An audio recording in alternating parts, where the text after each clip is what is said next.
Hi guys, welcome to my channel. మన ఛానల్లో ఈరోజు మంచి మ్యాటర్ ఆడుకొని వచ్చాను.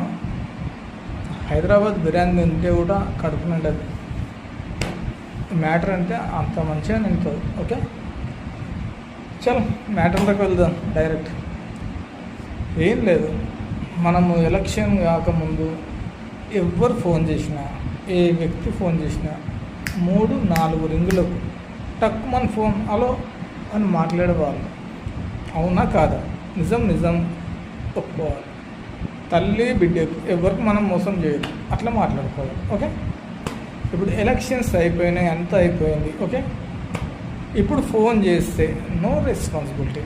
అప్పుడు 4 రింగులకే లేపేవాళ్ళు, ఇప్పుడు 40 రింగుల దాకా లేపరు. అవసరం లేదు. ఎందుకంటే వాళ్ళు ఇచ్చిండ్రు, పుచ్చుకున్నారు, ఓటేసారి గెలిపించారు, సీట్ మీద కూర్చుని పెట్టారు. మనము ఇప్పుడు ఏం చేయాలి అంటే ఏం చేయలేము.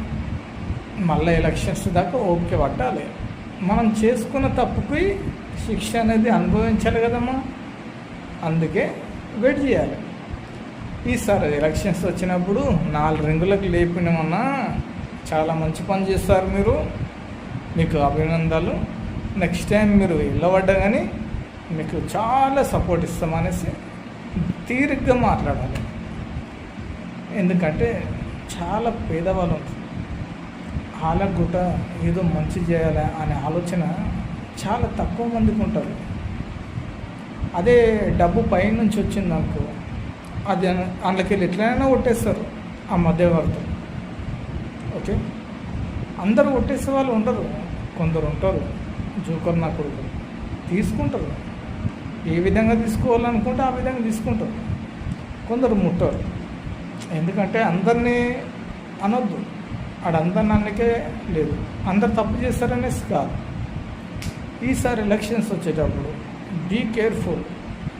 ఎలాంటి క్యాండిడేట్ని ఎంచుకుంటామంటే ఏ టైంలో అయినా ఫోన్ చేస్తే వచ్చే క్యాండిడేట్ ఎలా అయినా గ్రూప్స్ ఉంటారు కదా, డిసైడ్ అయ్యి వాళ్ళని క్యాండిడేట్ని ఎంచుకుందామండి అని డిసైడ్ అయ్యి ఎంచుకుంటాం.